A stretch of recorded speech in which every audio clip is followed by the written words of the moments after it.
The bachelor party begins with high spirits and camaraderie. The cabin throbbed with energy, the air filled with the sound of laughter and the clinking of glasses. Laughter echoed through the woods, a testament to the strong bonds of friendship.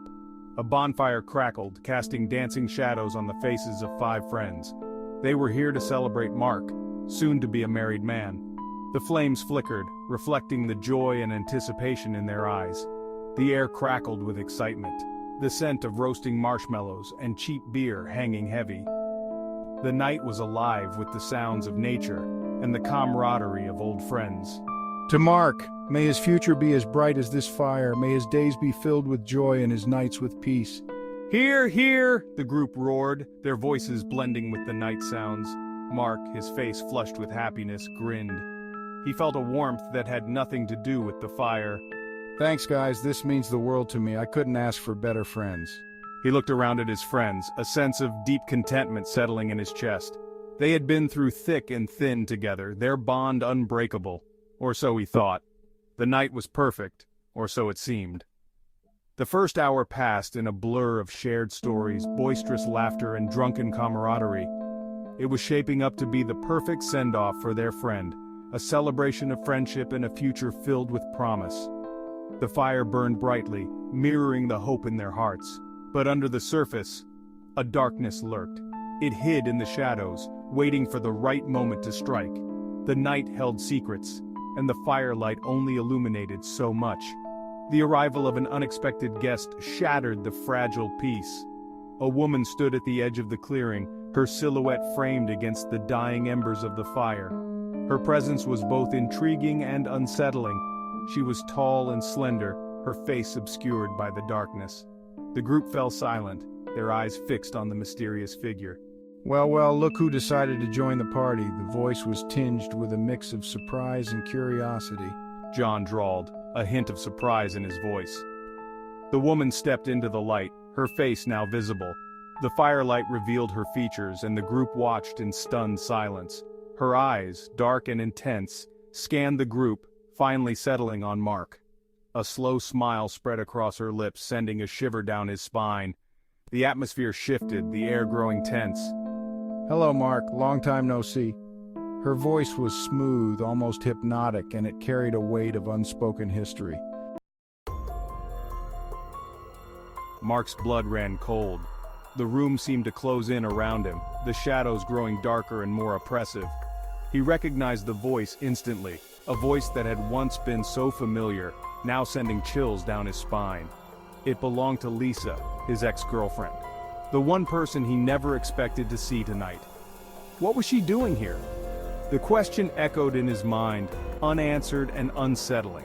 Their breakup had been messy, filled with bitter accusations and hurt feelings. The kind of breakup that leaves scars. He hadn't seen her in over a year, and he certainly hadn't invited her to his bachelor party. This was supposed to be a night of celebration, not confrontation. Lisa, what are you doing here? His voice wavered, betraying his shock and confusion. Her smile widened, but it didn't reach her eyes. There was something off, something unsettling about her demeanor. Just wanted to wish you well, Mark. After all, we're still friends, aren't we? Her tone was sweet, but there was an edge to it. Mark's friends exchanged uneasy glances. They could sense the tension, the unresolved issues hanging in the air.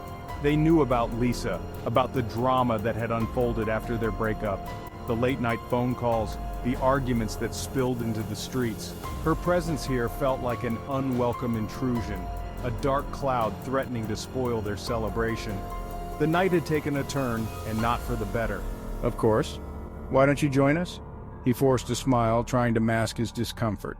Lisa glided towards them, her movements fluid and graceful, almost too perfect. It was as if she had rehearsed this moment. She took a seat by the fire, her eyes never leaving Mark. The intensity of her gaze was unnerving. Her gaze was intense, almost predatory, making him squirm under her scrutiny. It was as if she was searching for something, some sign of weakness. The atmosphere, once light and carefree, had shifted.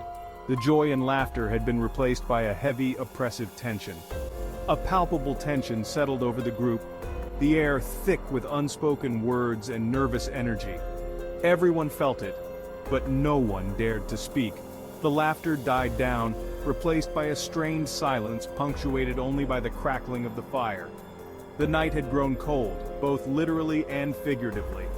John, ever perceptive, noticed the change in Mark's demeanor. His friend was clearly uncomfortable, and John knew why. He placed a reassuring hand on his friend's shoulder, hoping to offer some comfort in this tense situation. Everything all right, mate? His voice was low, filled with concern. Yeah, fine, just surprised to see Lisa, that's all. Mark's response was quick, almost too quick. John didn't look convinced, but he didn't push it. He knew better than to press Mark when he was like this. He had a bad feeling about this, a sense of foreboding that he couldn't shake off. The night seemed to grow darker, the shadows deeper. He decided to keep a close eye on Lisa, just in case. There was something about her that didn't sit right with him.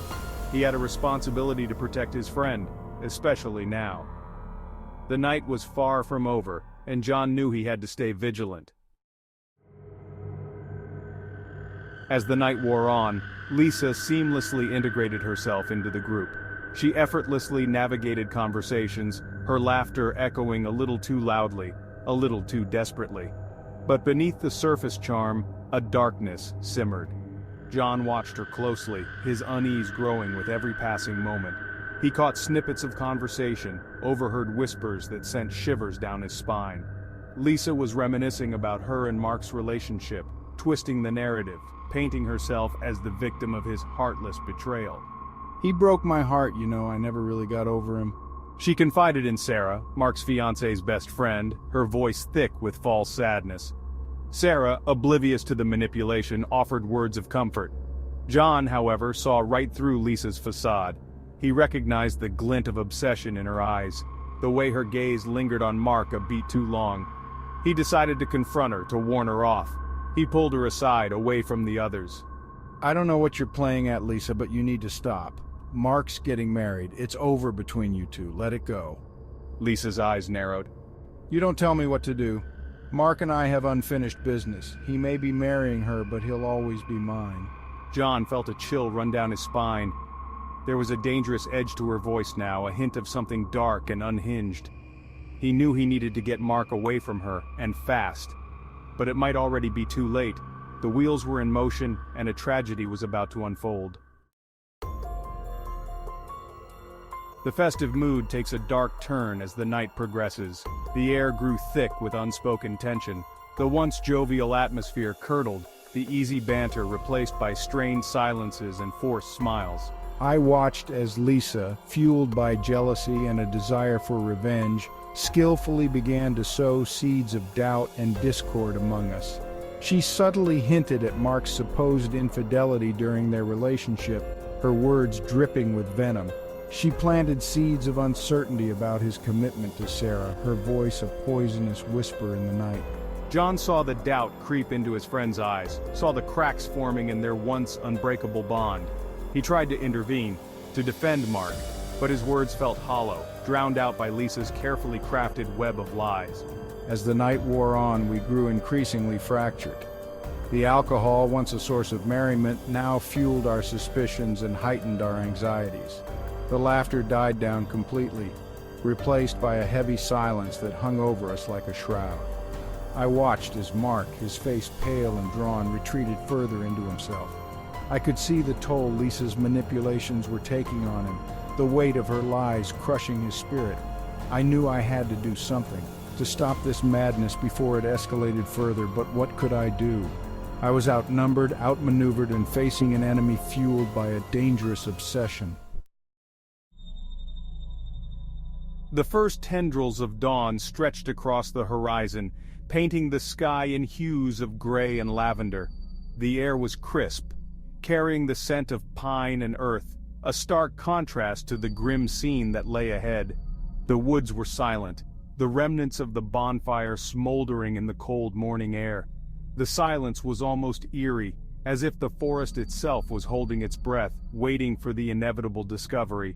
My head pounding, I stumbled out of the cabin, desperate for a breath of fresh air. The events of the previous night were a blur, but a sense of dread lingered in the pit of my stomach. I had barely taken 2 steps when I heard it, a scream, high-pitched and blood-curdling, shattering the stillness of the morning. It was a sound that would haunt my dreams for years to come. My heart lurched in my chest, and I ran towards the sound, my blood turning to ice. Each step felt like an eternity, the forest closing in around me as I raced against time. He found Sarah first, her face contorted in horror, her eyes wide with terror. She stood frozen, as if rooted to the spot by some unseen force. She was standing at the edge of the woods, her hand tremblingly pointing toward something hidden in the undergrowth. Her voice was barely a whisper, choked with fear. "It's Lisa, she's dead." The words felt unreal, like a nightmare from which I couldn't wake. John's breath caught in his throat. The reality of the situation hit him like a freight train. He pushed past Sarah, his heart pounding against his ribs. Panic surged through him, a desperate need to see for himself. And then he saw her. The sight was more horrifying than he could have imagined. Lisa lay sprawled on the forest floor, her limbs twisted at unnatural angles, her eyes staring vacantly up at the sky. The scene was surreal, like something out of a horror movie. Her once vibrant dress was torn and stained crimson, her long hair matted with blood. The brutality of the act was evident in every detail. The sight hit me like a physical blow. My mind struggled to process the reality of what I was seeing. I staggered back, my stomach churning. The bile rose in my throat, and I fought to keep it down. I had seen death before, but there was something about the way Lisa's body lay, the grotesque contortion of her limbs, the vacant stare of her eyes that filled me with a primal fear I had never known. It was as if the forest itself had conspired to create this scene of horror. A wave of nausea washed over me, and I stumbled back, my hand flying to my mouth to stifle a scream. The world seemed to spin around me, the trees closing in. I looked around at my friends, their faces pale and drawn, their eyes wide with shock and horror. We were all trapped in this nightmare together. Someone had murdered Lisa. But who? And why? The questions swirled in my mind, each more terrifying than the last. We were no longer just friends in the woods. We were witnesses to a crime that would change our lives forever. Like, subscribe, and follow for more weekly horror and mystery stories.